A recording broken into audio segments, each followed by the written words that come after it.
Hello, Jacksonites, and welcome to the second episode of Super Cyborg Binge. Today, I think we have a very special movie. Today, I will be by myself. Damn it! Really wanted a guest for this one this time, but nope. Today, I will be discussing the insanely, criminally underrated sequel. One of my favorite sequels of all time, to be honest. With 1990's Robocop 2. Oh, goody gumdrops. I'm very excited to talk about this movie. Me and Trevor Boy have talked about this before. It's odd how many parallels there are between the Robocop franchise and the Predator franchise, specifically with the first two films. Both of the first movies came out in 1987, Predator and RoboCop, and then both Predator 2 and RoboCop 2 came out in 1990. Predator and RoboCop are widely regarded as some of the best 80s action and science fiction films of all time, and both of their sequels are just near unanimously widely shit on, especially upon release. They just did not gel with people at the time. And both movies, over the course of those 33 years by this point, have found their audience and have found people that defend them. And I am definitely one of those people that strongly defends RoboCop 2. So my personal history with RoboCop 2, as I mentioned, um, yes, their last review, this was technically the first RoboCop film that I saw really in full, or not really in full. No, I saw the first movie, but I didn't really dig it. Cinematic trash and Texas Guy movie reviews are here. Sweet. Um, but this was the first RoboCop movie that I saw that got me really interested in RoboCop. So, while I was very interested in checking out the first movie when I bought it from that flea market that I mentioned, I really was excited about rewatching RoboCop 2 in full and getting proper context, seeing the first movie and then going right into the second movie. Um, and after I watched the first RoboCop and of course loved it, I immediately jumped into this movie. And at the time, I liked this movie more than the first film, to be 100% honest. It just did a lot more things that I dug than the first movie. Um, there was a lot more stuff that I was really interested in chewing on at the time. This movie just really, really gelled with me at the time. And for a very long time, I did consider Robocop 2 to be my favorite Robocop film. Rewatching the movie with an adult mind and navigating the fan base, I do think that this is not quite as good as the first movie, but it's by kind of a slim margin. I think that this movie, as I've stated, is very underrated. Many, many people harshly criticize this movie and just so unfairly compare it to the first film, and they just don't give it the time of day. But I personally think that the filmmakers of this movie tried their damnedest to give a solid, proper sequel, and I think they succeed roughly about 95% of the time. In my opinion, this is a damn solid sequel. It does a lot of the same things that Predator 2 does for its fan base. Unlike Predator 2, however, where I can actually now definitively say Predator 2 is my favorite Predator film. This obviously is not my favorite RoboCop movie, but I'll admit there's some things in this movie that I prefer over the first film. Not as much, but still, RoboCop 2, in my opinion, is a very special movie and is one of my favorite sequels of all time and favorite movies of all time, too. Um, said that before. RoboCop and RoboCop 2 make an excellent double bill, in my opinion. So, with all that being said, RoboCop 2 is a 1990 American science fiction action film directed by Irvin Kershner, most well known for directing The Empire Strikes Back 10 years prior. Yeah, yeah, damn. What else has Irvin Kershner directed? Yeah, he's dead now.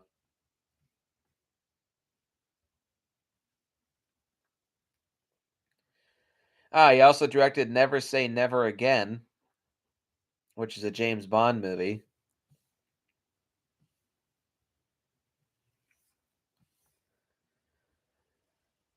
That being Sean Connery's return to the role of James Bond. He directed the HBO film Traveling Man, starring John Lithgow and Jonathan Silverman. He directed the pilot of the television series Sequest DSV, which I've been kind of tempted to check that show out. It looks fun. Let's see.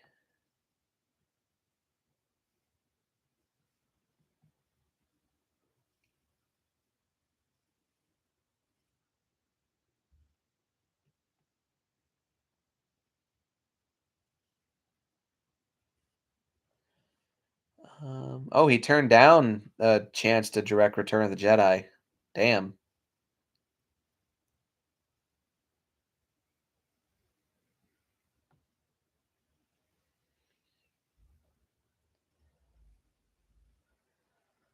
Huh. Oh, here's his filmography.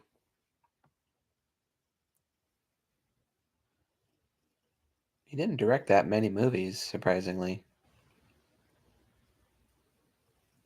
Oh, it seems like his last three movies were the ones that were the most well known. Hmm.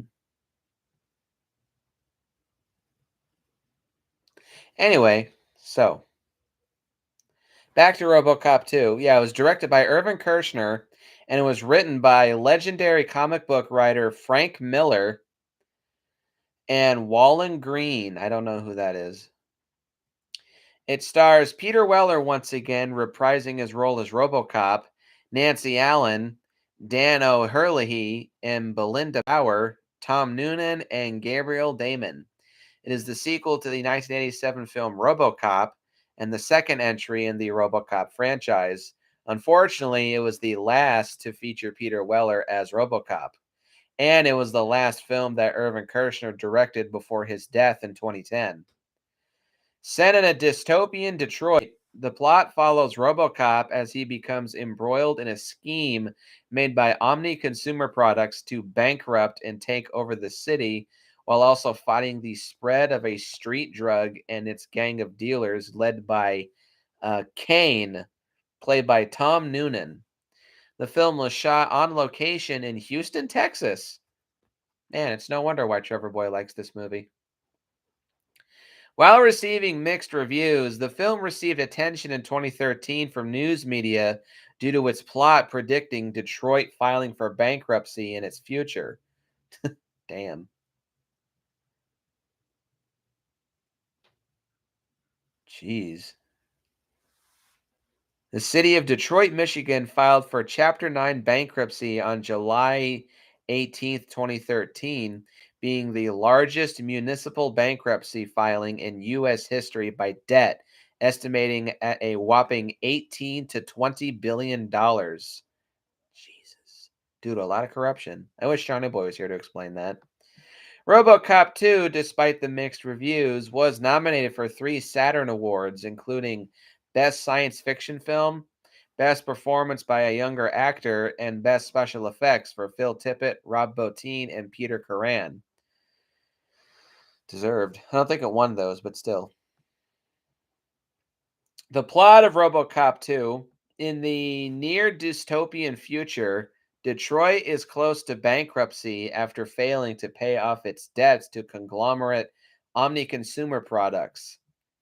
The OCP chairman, once again played by Dan O'Herlihy, intends to have the city default on its debt, then foreclose on all public property, effectively taking over its government and allowing for OCP's ongoing radical urban development plan as established in the first film, Delta City. To rally public opinion behind the project, OCP sparks an increase in street crime by terminating the privatized Detroit Police Department's pension plans and cutting salaries, triggering a police strike. Ouch. Robocop remains on duty with his partner Ann Lewis. They raid a manufacturing plant of Nuke, a new designer drug plaguing Detroit. The cartel's leader, Kane, played by Tom Noonan, and his prepubescent accomplice, Hobb, escape. Robocop has flashbacks to. Oh, God, this part of the movie. Robocop has flashbacks to his previous life as Alex Murphy and has begun watching his wife and son outside their new home. Still grieving over the death of her husband, his wife brings litigation against OCP, complaining of harassment. After his handlers dress him down, Robocop tells his wife that Murphy is dead and he does not know her. Ugh.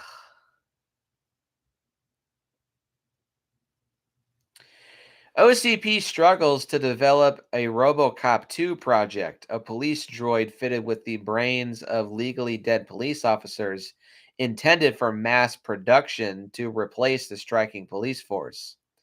The resurrected cops keep committing suicide upon activation. Morally warped psychologist Dr. Juliet Fax theorizes that Murphy's strong moral code and strict Catholic upbringing were critical in his initial success. She convinces the chairman to let her lead the project to recover their $90 million research and development investment. The research staff are later horrified to learn that she seeks to use death row inmates who desire power and immortality rather than police officers. Man, does this sound like a good idea? Kane fears losing his grip over after the Delta City project and uses corrupt police officer Duffy to undermine OCP and RoboCop's enforcement efforts. RoboCop tracks down Duffy and violently confronts him, revealing Kane's hideout. He confronts Kane's gang at an abandoned construction site, but he walks into a trap and is overwhelmed. The criminals tear apart RoboCop's body and dump the pieces in front of his precinct. Kane then has Duffy vivisected for revealing their location and encourages Hop to watch. It's a pretty hard scene to watch. RoboCop is repaired, but Fax intentionally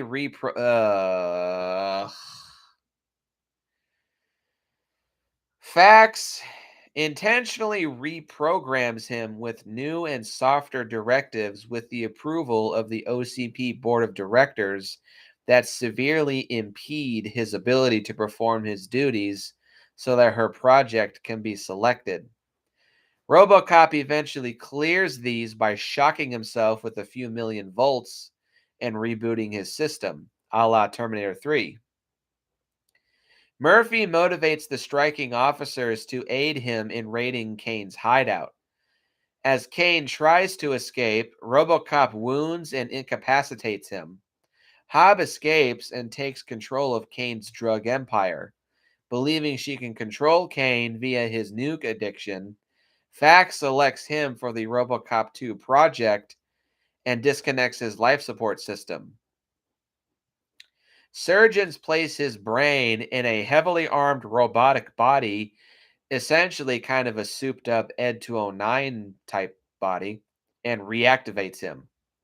After failing to pay the city's debts via voluntary fundraising, the mayor is raising only $4,800 against a debt of $37 million. Major fail. The mayor is contacted by Hobb, who offers to retire the city's entire debt in exchange for a hands-off policy towards Nuke, thereby nullifying OCP's scheme and preventing Delta City's construction. Threatened by his move, OCP sends Kane to the meeting.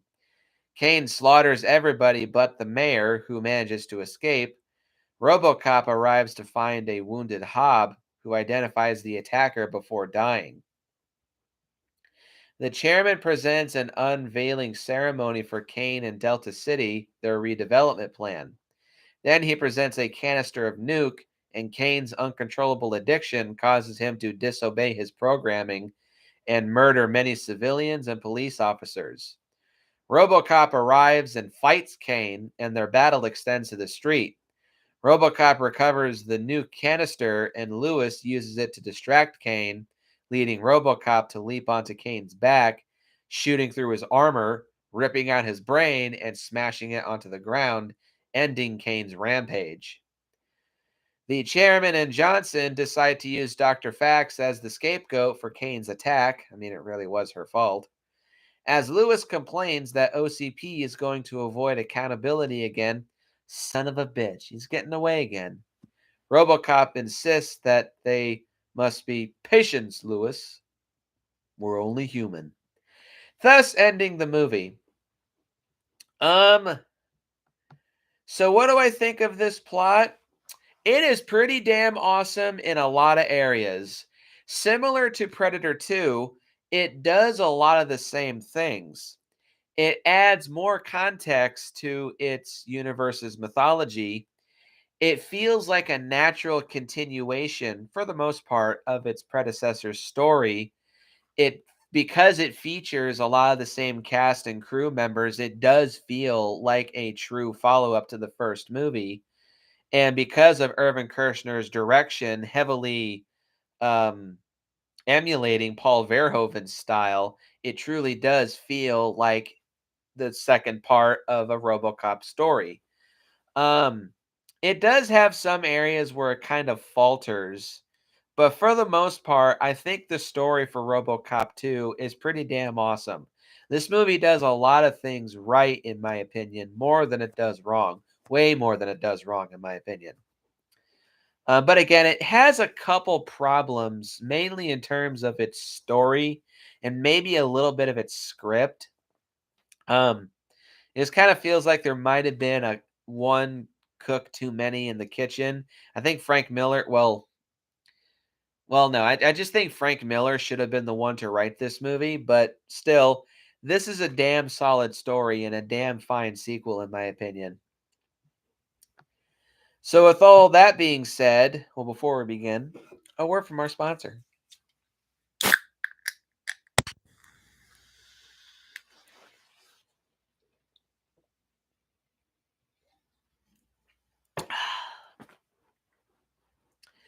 So, I have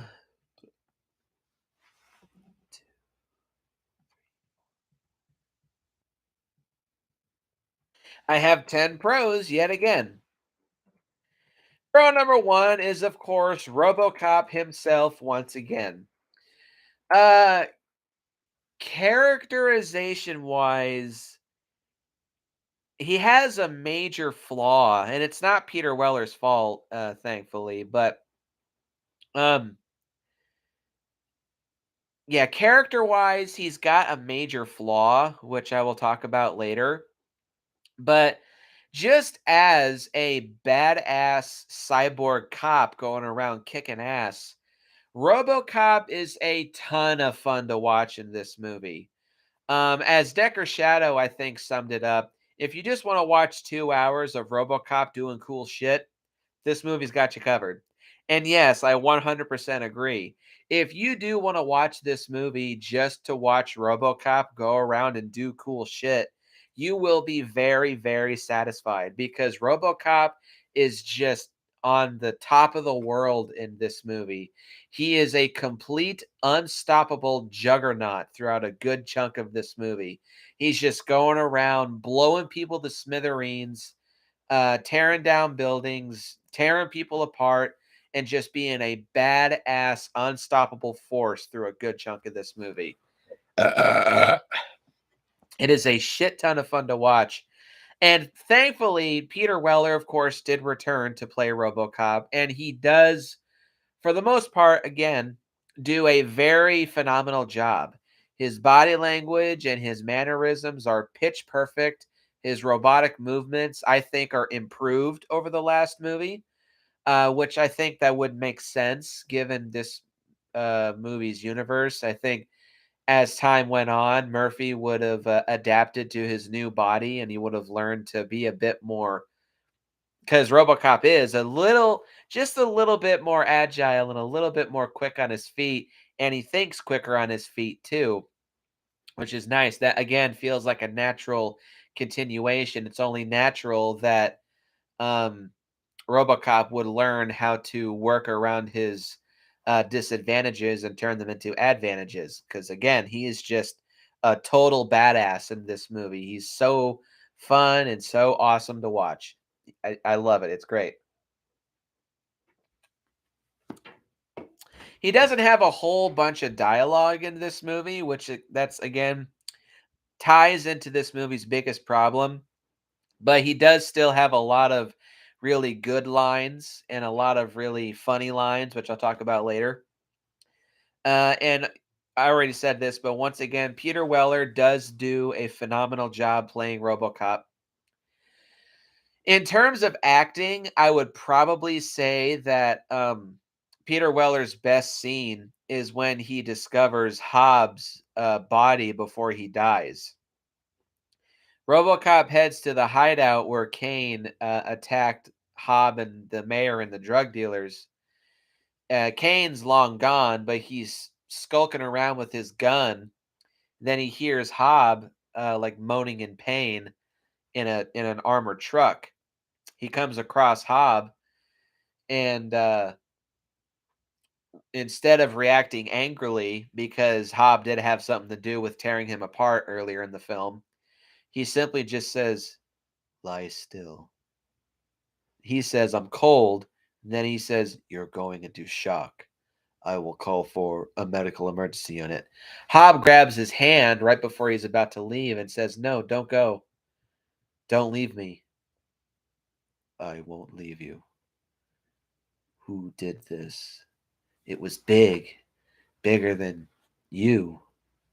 It was Kane." "I'm gonna die." "You've been through that before.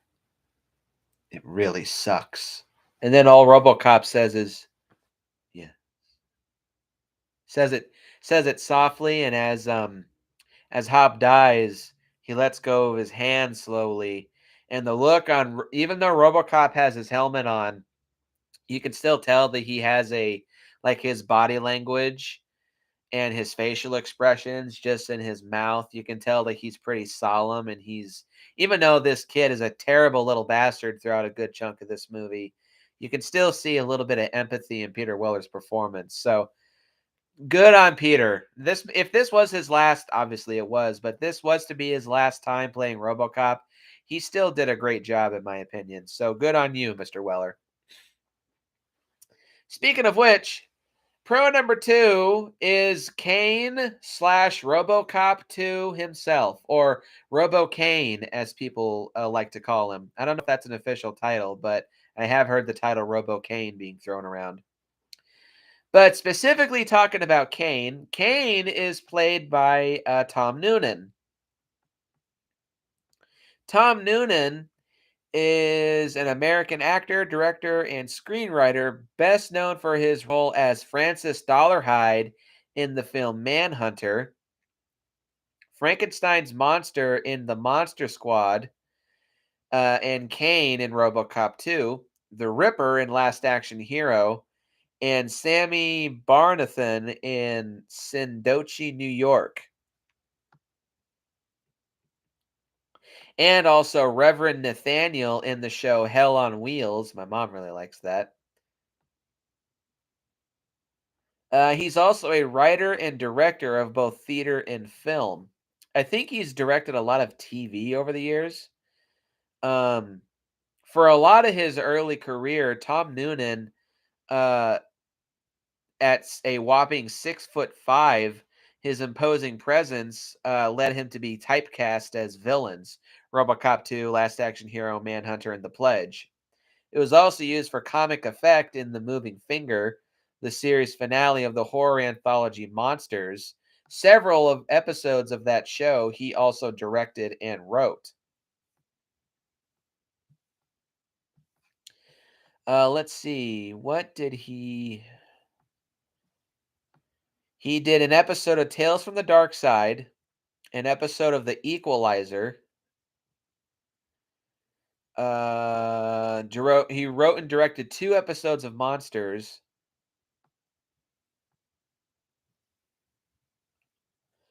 He did 17 episodes of Damages, an episode of Law and Order Special Victims Unit, an episode of Law and Order Criminal Intent, and 1 episode of CSI Crime Scene Investigation. So he's kind of like a character actor. He's not like mass like A-list actors, but he's kind of like Clancy Brown or Alan Tudyk. He's just done a lot of stuff over a lot of varied projects over the years, but he definitely does have some gravitas to him. And he is a good actor. So Tom Noonan does a great job as Kane. He doesn't have a whole lot of screen time and he doesn't have a whole lot of dialogue, but still, Tom Noonan does do a great job playing Kane. Kane is a guy who he's obviously very intimidating and very threatening, partially due to his height, but also his appearance. He's this balding, tall, scraggly, kind of just creepy looking dude. I like to describe him as a human giraffe because not only is he really tall, but he has an insanely long neck. So and he's very skinny and gangly. So I think like to call him a human giraffe. But he's also very unpredictable, and he's also kind of ruthless too. Not quite as ruthless as Clarence Boddicker, but it's pretty close. I think that's signified pretty well. One of Kane's first scenes in the movie, he's about to steal a limousine, and there's a Japanese woman frantically speaking to him in there, and he just casually pulls out a pistol, shoots her 3 times, and kicks her out of the limousine. It's a little funny because it's so out of nowhere. You don't expect him to do that, but when it happens, like, oh, okay, damn. Yeah, not a whole lot of dialogue, but still, Tom Noonan does do a great job as Kane. And RoboCop 2 as an antagonistic cyborg is awesome. I love RoboCop 2 or RoboCane as I'll call him. Yeah. RoboCane I adore. I love RoboCane's design. I love the effects that are used on him and I love his arsenal. He's like a walking SWAT team as I like to call it. He's got one big, long, giant arm that's used for manipulating stuff. He's got a smaller pincer arm, which is used for manipulating smaller items. He has another arm that has like a giant arc welder. On his other arm, his fourth arm, uh, he has a hand, but over that hand is a giant battering ram, which he uses against RoboCop. And his main weapon is a chain gun that has fucking seemingly unlimited ammo. He's got giant spotlights all over his body. He's got grappling hooks like Velociraptor claws on his feet. And he has a fucking riot gun on his shoulder. RoboCop 2 RoboCane, excuse me, is an awesome cyborg and is a great antagonist to RoboCop. At times, almost a little bit too good, because one slight minor complaint is that I do think, compared to RoboCop, I think RoboCane is just a tad bit overpowered. Uh, but that does allow RoboCop to use his wits and his superior intelligence against RoboCane, because Kane is just a walking juggernaut, and that allows RoboCop to be able to outsmart him a little bit more. So Still, RoboCop or RoboCane, excuse me, is an awesome antagonist and is a great movie robot or cyborg. Um, Whenever RoboCane is on screen, you just cannot take your eyes off him. He is a true feast to the eyes, in my opinion. Love it. Pro number two is OCP in this movie. Not really much to say about. I'm just gonna get this out of the way too. There's not really much to say about the rest of the cast. Nancy Allen returns as Lewis, and there's a couple scenes when her camaraderie is pretty strong with Murphy, but she doesn't really have much else to do except just back up Murphy. She still is badass, and she still does feel like the same Lewis from the first movie, just continuing to do what she does best. But I wouldn't go as far to say that she's wasted in this movie, but I do think that she is just a bit underused. Still, though, she is good. But there's nothing really much to say about the rest of the cast, in my opinion. But it is nice that Dan O'Herlihy returns as the old man, and also the same. I can't remember his name.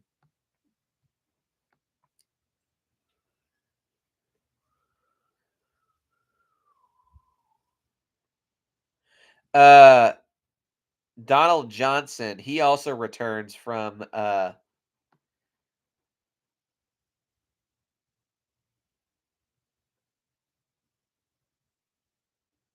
Really?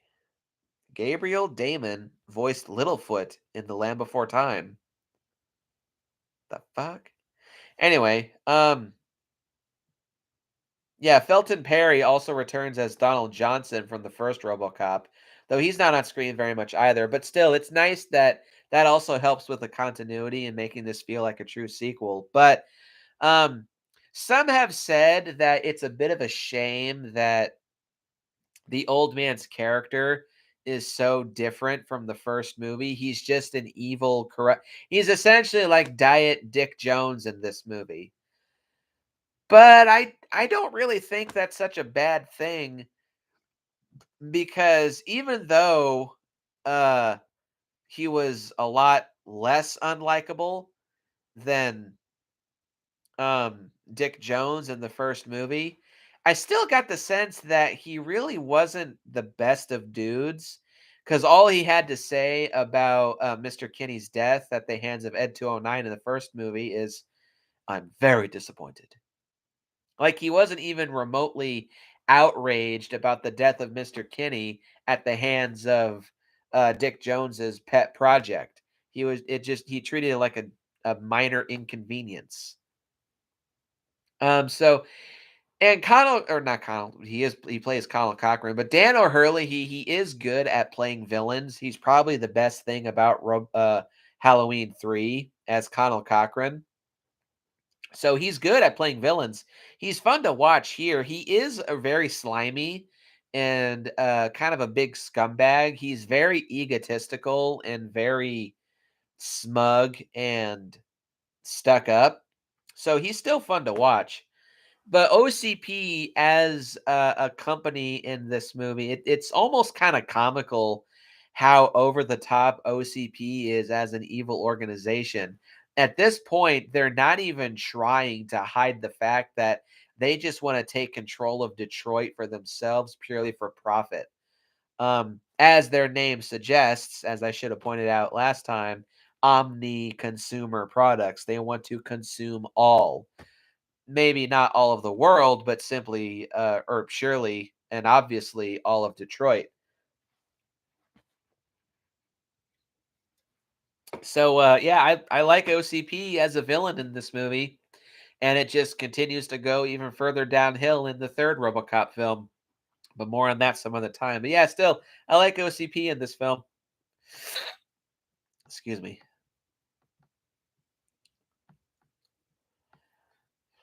Pro number four is the humor. This is definitely the funniest RoboCop film, in my opinion. So, I think this might be my friend Grayson's favorite RoboCop movie because there's a lot of lines in this movie that really that really resonate with him. At one point in time, he and I would constantly like poke fun at each other, quoting this movie to each other. But this movie has a lot of really funny lines. Um, the ones that uh, the ones that come to mind. Um, so there's a scene when RoboCop is tracking down Hobb. He goes into an arcade filled with kids and teenagers. He stops in the middle of the place and just goes, "Isn't this a school day?" And all the kids just start throwing popcorn and fucking trash at him, saying, "Fuck you, man! Get the fuck out of here!" Oh, it's funny. And a little bit later in that same scene, when he confronts Officer Duffy, he surprises him by going, "Officer Duffy, boom, have a seat, thunk." You sold us out, Officer Duffy. And he's like stepping on Duffy, throwing him around, smashing his face into a arcade cabinet, and then he goes, "You're a rotten cop," and then he throws his ass into a fucking door. It's funny. Um, let's see. Okay, I do hate this segment with a burning passion, but there's two moments in the RoboCop reprogram section that I do find funny. One is when he comes across a corpse that Lewis had just killed. He stops and starts reading the fucking Miranda rights to it. "You are under arrest. You have the right to remain silent. Anything you say can and will be used against you in a court of law. Murphy, he's dead. You have the right to an attorney. You're reading Miranda to a corpse." "I'm having trouble." Ah. And the end of that scene too. Um, RoboCop sees something, then he goes back to Lewis, pulls out his gun, and fires a whole bunch of rounds over this dude's head, who who's smoking a cigarette. He's like so spooked, and it falls out of his mouth, and he goes, "Thank you for not smoking."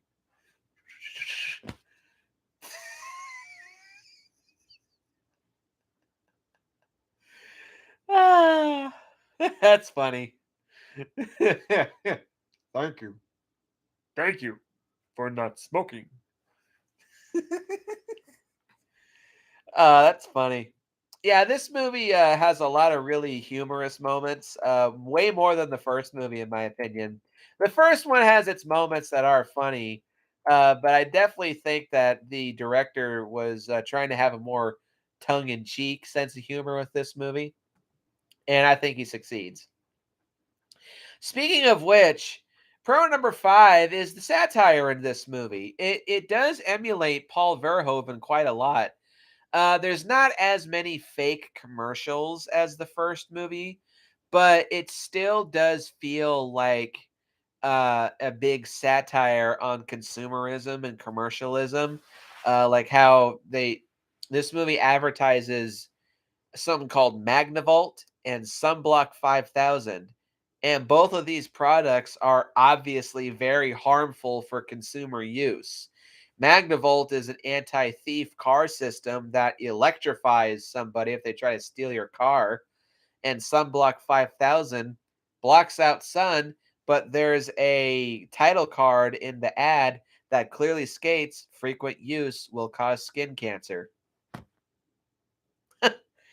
Um, it does still feel a lot like Paul Verhoeven's style, and I do get the sense that Irvin Kershner really was trying.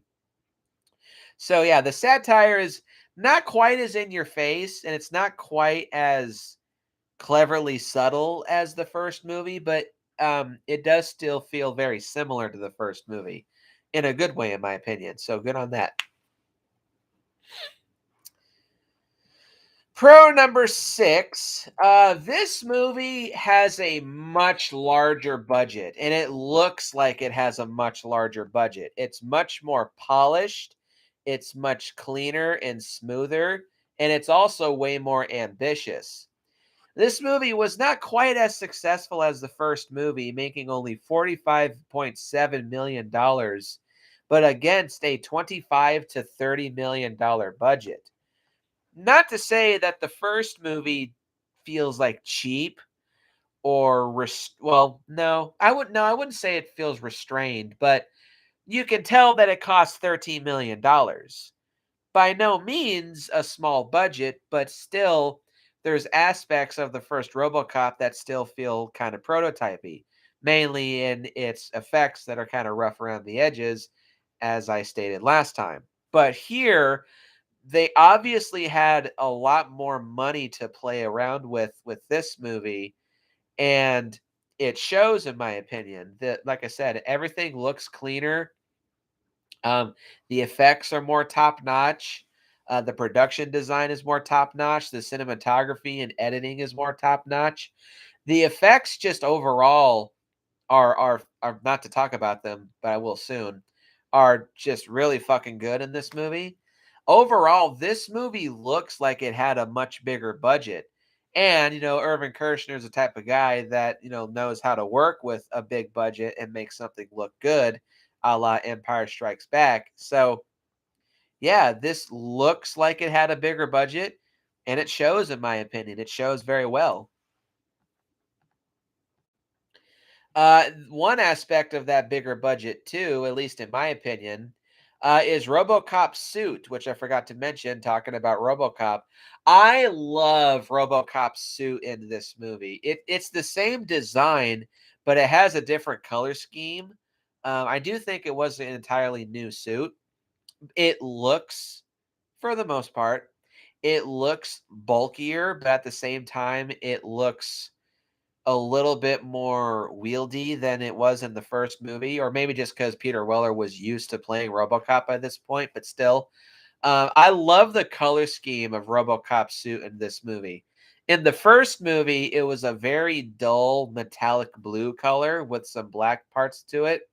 Here, all the blue is turned way up, so it's like it's just straight up blue with some touches of both green and purple. It's also a lot shinier and a lot more, just it looks more well built. I love RoboCop suit in this movie. Pro number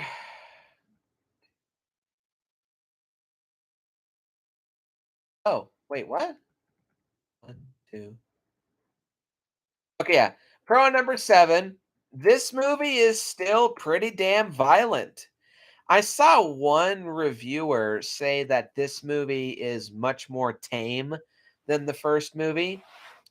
I wouldn't say it's much more tame. I don't think it's, well, see, even then, I don't know. I don't think it's as overall much more violent than the first movie, or as violent as the first movie. And I don't think it's quite as shocking as the first movie. But there are still some moments in this movie that are pretty fucking gnarly. When people get shot, they still just spray blood all over the place. They have huge squibs all over their body. There's one dude that gets shot through the eye by RoboCop, and blood just sprays out. Um, when Duffy gets vivisected, that's a pretty gnarly sight to behold. The dude takes a scalpel, puts it on top of Duffy's chest, and just rakes that scalpel down his chest, and blood starts spraying all over. The actor also starts screaming and gagging in pain, so he does a good job to sell that he actually is being vivisected. And probably the gnarliest and most violent scene in the whole movie is when Kane gets his life support system cut, and doctors operate on him to try to take his brain out before it's too late. They drill open his skull, like they do a craniotomy on him, and the sound effects are so fucking gnarly. They take drills and they drill into him, and it's this loud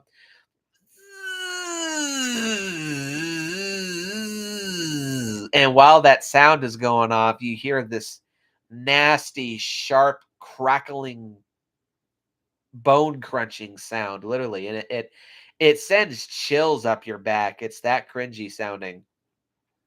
And when they take forceps in order to extract Kane's brain and spine, it's a very visceral, viscous, slurping sound as it's pulled out. And again, it just makes your scalp tighten. No pun intended. And then they have a kind of cheesy, but I think still pretty unsettling effect where Kane's brain, his eyeballs, and spinal cord are in a vat of preserving fluid. And you can see through Kane's POV, the doctors cut off Kane's head, and the doctors are just slathered in blood. And Kane's head is just like,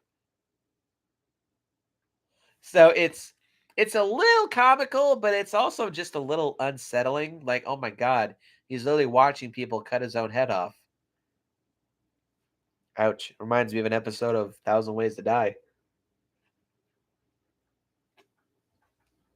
Um, so yeah, this movie is not quite as violent as the first movie, but it's still pretty close in my opinion. And there's lots of people that get shot the fuck up and they just spray blood all over the place. This movie is still pretty gnarly. Pro number 8, there's some awesome action scenes in this movie. They're a little brief for the most part, except for the last 20 minutes of the movie with Robocop versus Robocane. It's just one big long action scene, and there's a lot of stages to it. Uh, it starts in the showcase room, and then it goes to an elevator, then it goes to a roof, and then the sewers, and then the streets outside OCP Tower. It's a great big long action scene. There's lots of explosions, lots of gunfire, lots of dynamic shit going on. It's pretty damn entertaining. And the rest of the action scenes too, they're just shootouts, but they're still pretty awesome. RoboCop and the Detroit PD are going around gunning people down. Detroit police officers are also getting gunned down left and right. There's a lot of shit going on. And to quote a hot dog vendor in this movie, they're going to kick somebody's ass. And yeah, they do. It's pretty awesome. And like I said, if you want to watch RoboCop just do cool shit for 2 hours, this movie's got you covered. It's pretty awesome. Pro number 9, there's two aspects of this that I want to talk about. Pro number 9 is the amazing special effects. And pro number 10 is the amazing stop motion / go motion. But we'll start with the effects. I already talked about this for a fair bit, but RoboCop's suit looks really, really good. Peter Weller does a great job making it look like he's a cyborg. His body movements and his mannerisms are top notch. He looks like a cyborg, walks and talks like a cyborg, so it's great. The set design is also very good. It shows off that bigger budget. The explosions all look really great. The practical puppet effects for Robocane look really good. The squibs look great. The blood and gore looks great. When Duffy is vivisected, it's believable. When Kane has his craniotomy and his head cut off, it's gnarly and fucked up. But the main highlight of the special effects, that's really all there is to say about the effects. They're just great. They really show off the bigger budget. But the highlight of the whole movie in terms of the effects is the stop motion used for Robocane. There was a little bit of practical puppet stuff. Like there's a piece for Robocane's head, a piece for one of Robocane's arms. But they're kind of sparsely used. The main focus is the stop motion for Robocane. Phil Tippett returned from the first Robocop to do the visual effects for the sequel, this time leading all the effects units. RoboCop 2 was Phil Tippett and Irvin Kershner's second collaboration after Tippett worked at ILM, Industrial Light and Magic, for The Empire Strikes Back. I think he was the one who did the Walkers, the AT-AT Walkers.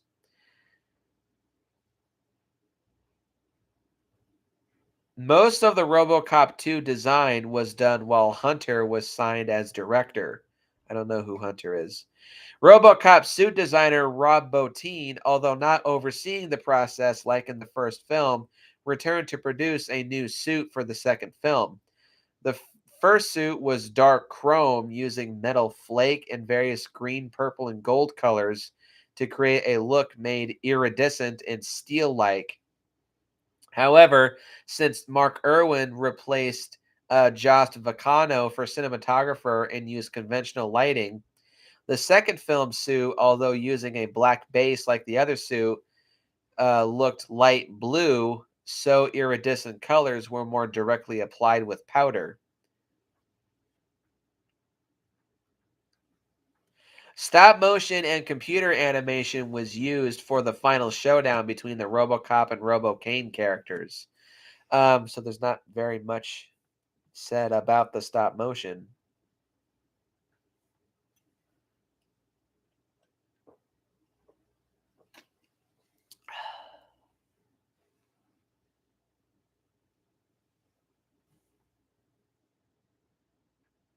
Oh, shut up. Yeah, Phil Tippett returned to do the stop motion slash go motion for Robo Kane for this movie, and it is absolutely fucking phenomenal. It's, to quote Trevor Boy, it's very kinetic, it's very fluid, it's very fast paced, and Robo Kane does a whole bunch of shit in this movie. He snaps some chick's neck, he guns down motherfuckers left and right. He pulls out his arc welder and causes a giant explosion. He tears his way through the sewers and blows shit up. Robo Kane, even though he's on screen for I think maybe 15 minutes total in an hour and 57-minute movie, which that is one good thing I do like about this is that it is longer. Um, for the amount of time that Robo Kane is on screen, he makes a huge impression and he fucks shit the fuck up. And the effects on him are absolutely fucking spectacular. I will go down forever as saying that um, this is Phil Tippett's number one best work. It's his best showcase of stop motion animation. Um, or go motion, whichever one it was. Um, sure, there may be a lot of scenes where the composite shots compositing Robo Kane on screen with the rest of the live action footage are pretty obvious. However, because Robo Kane is very kinetic and he does a lot of dynamic shit, he still makes it look cool, so it distracts you from seeing, oh, yep, that's a composite shot, that's a composite shot, that's a composite shot. RoboCop himself also does have a couple scenes where he is portrayed in stop motion, but it's when he is on the same screen as Robo Kane, and it looks fine, but they don't use it a whole lot because it does still look a little wonky, but they don't focus on it too much. And they do a couple hybrid shots where, like, Peter Weller is in the RoboCop suit and he's tearing apart the RoboCane props, but they then composite on go motion props of like RoboCane's arms or his gun that are trying to swipe at him and get him off his back. Um, Overall, yeah, the special effects are in this movie are absolutely top notch. That 25 to 30 million dollar budget was used very damn well, and it shows. The effects in this movie are fucking amazing in my opinion. Can't say enough good things about them.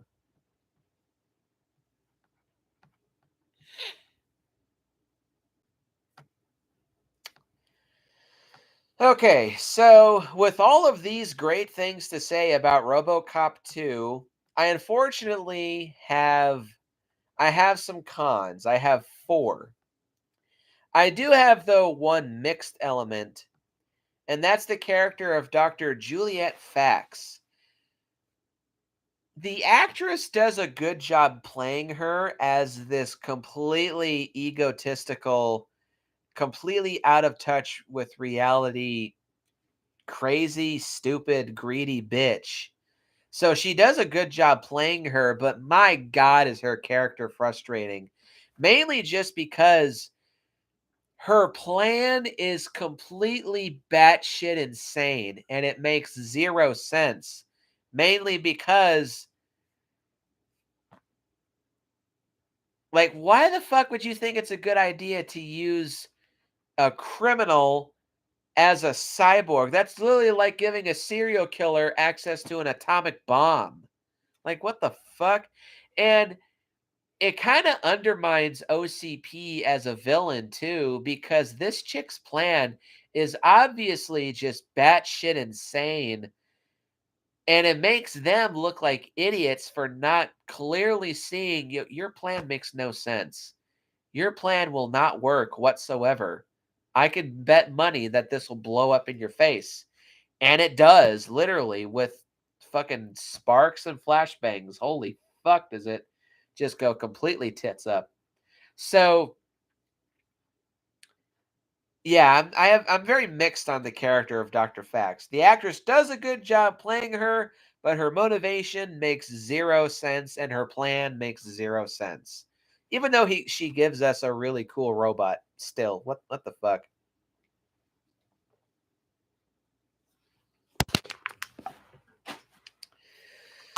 So, yeah, I have 4 cons with this movie. Con number 1, this is the most minor, is that there once again are some suit problems with Robocop. Now, the suit looks great, again, but there's times where the suit looks like it might have been more cheaply made than the first movie suit.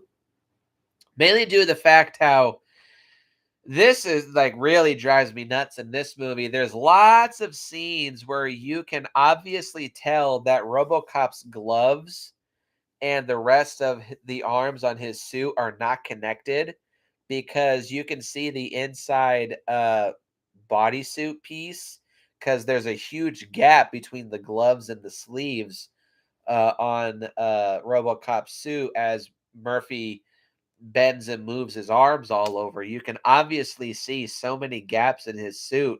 It's not even funny. Um, and also there's a few shots, this will sound weird, where RoboCop's butt and thigh pieces kind of wobble all over in kind of a cheap and cringy way. So I don't know if they were just rushed getting this suit on, but there's just times where the suit looks a bit cheap. And hands down, the biggest thing that drives me nuts about RoboCop's suit in this movie is the fingers. The gloves for the RoboCop suit, the fingers are obviously like an inch longer or so than Murphy's actual fingers, because there's plenty of times when RoboCop grabs onto something, uh his fingers crease. Like one of my favorite moments of the movie, it actually is a funny scene too. RoboCop walks up to the nuke warehouse at the beginning of the movie and he knocks on the door. A thug opens a slide, and then all RoboCop does is punch him through the door and send the dude flying. Just knock, knock, knock, open, boom, sends him flying. But you get a very obvious shot of RoboCop's fist. He's not curling his fingers to make a fist. He's just folding his fingers down, and you can see the creases in the glove's fingers, and it sticks out like a sore thumb. No pun intended.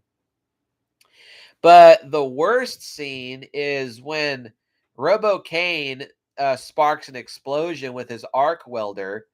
RoboCop gets out unscathed, and he's crawling his way out of the sewer. he's grabbing onto a grate, and you can see the fingers on RoboCop's gloves curl and crease and bend as he's trying to grab onto shit. And it drives me absolutely up the wall. It's so not they didn't even try to hide RoboCop's gloves. They very easily could have. They could have just had some debris in front of where RoboCop's trying to grab onto, but no, they don't even try to hide it, and to me it sticks out like a sore thumb. Hold on.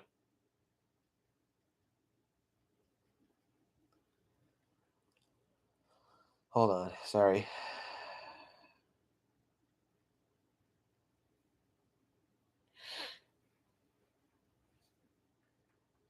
Okay, cool.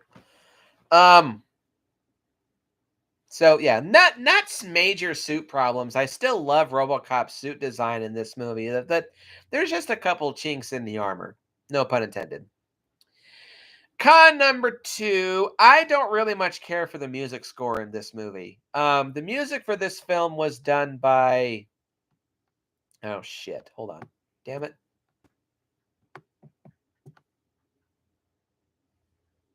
Okay. God damn it.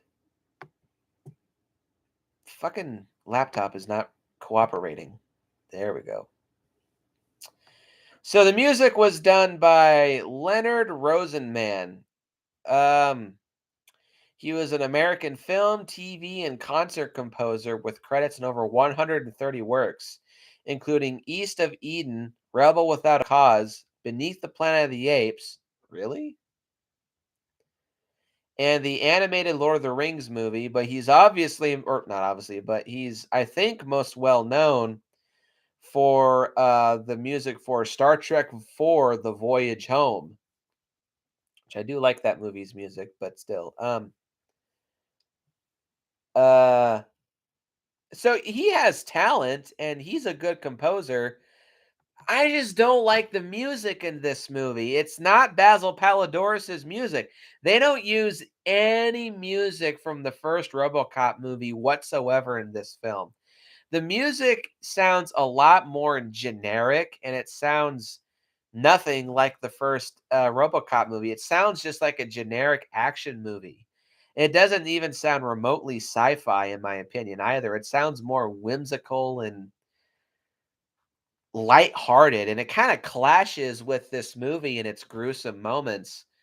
And instead of the badass RoboCop theme, it's replaced with this really cheesy, whimsical choir of people singing RoboCop, RoboCop. It's ass. I don't like the music in this movie. There's times when like there's an instrumental version of that theme and it sounds okay, like it sounds heroic and badass.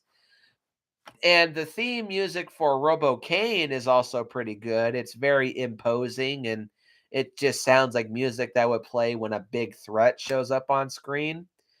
But overall, the music score for this movie is way inferior to the first movie.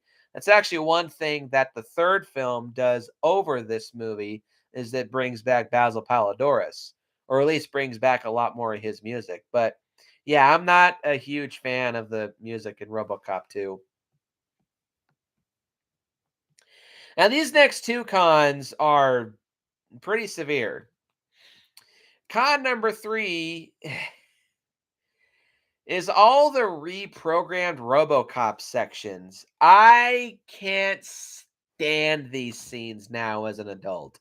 I didn't mind them when I was a kid, and I'll admit, like I mentioned earlier, there's a couple funny scenes, the reading Miranda to a corpse and thank you for not smoking, but outside of that, watching RoboCop go around and just say, "Isn't the moon wonderful tonight?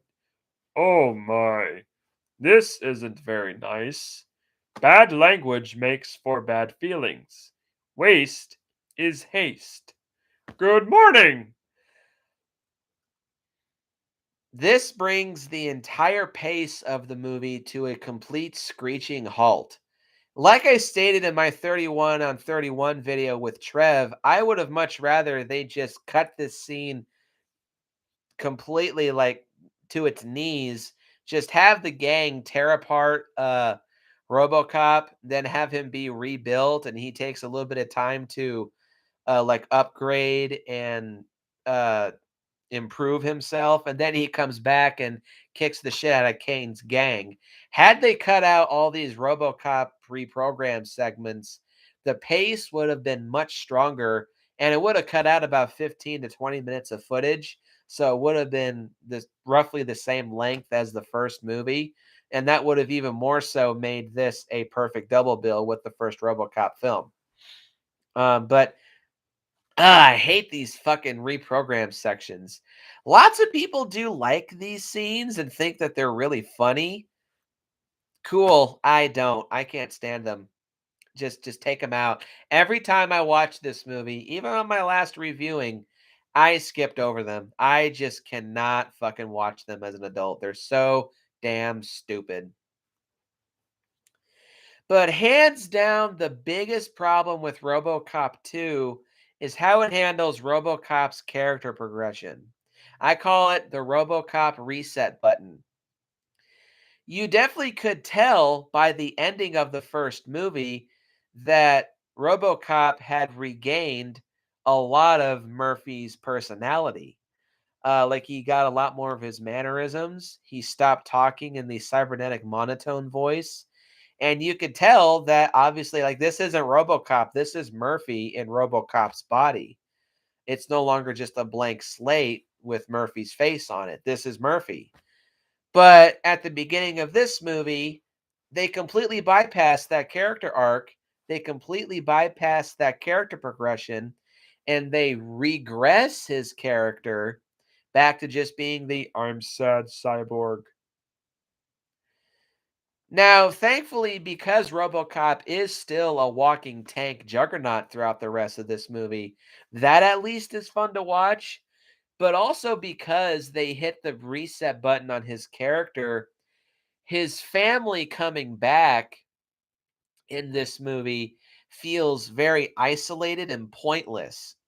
They're brought up only in one scene at the beginning of this movie, and they're never brought up again for the rest of the film. It sticks out like a sore thumb, and that's another scene that also could have just been cut out, in my opinion. Or they could have done a better job in progressing RoboCop's character and incorporating more of Murphy's personality. But no, it's just like they just wanted to do away with that and just have him stay as the monotone badass cyborg that didn't rediscover his identity. That's a shame. That would have been a really good opportunity to take advantage of, but nope, they were just like, nah, just ignore that. That's probably the weakest element of this movie's script. It just feels kind of lazy, either lazy or rushed. And I don't know if it was the studio's fault or if it was Frank Miller's fault. I kind of think it might have been more of the studio's fault to bypass all that, but I don't know. But with all of that being said, RoboCop 2 is a damn fine sequel. It's extremely criminally underrated. It does a lot of good things for the RoboCop franchise, and especially with how the franchise would turn into after this, I think people really need to reevaluate how they see this movie. It is not quite as good as the first movie, but it's very damn close. I think it's in the same realm as something like The Mummy Returns or Jaws 2. It's not as good as its predecessor, but it's a very enjoyable and entertaining film nonetheless. So I highly, highly recommend it. It's a very good companion piece to the first RoboCop. And again, makes for a very good double bill. Rating, I'm gonna give this movie a very solid 8. Very, very solid 8 out of 10. This is a damn fine movie. I highly recommend you check it out. And for now, this actually is going to be the end of Super Cyborg Binge. Yeah, Super Cyborg Binge. Not canceling the series, obviously, but this is just all that I have planned for right now because next month, when I return to this channel, it's going to be something big. A certain near centennial celebration. And I'll leave it at that. Post your comments down below and let me know what you think. Hit the like button, hit the subscribe button, and share this video with your friends. And as always, thank you for not smoking. And I will see you guys in the next video.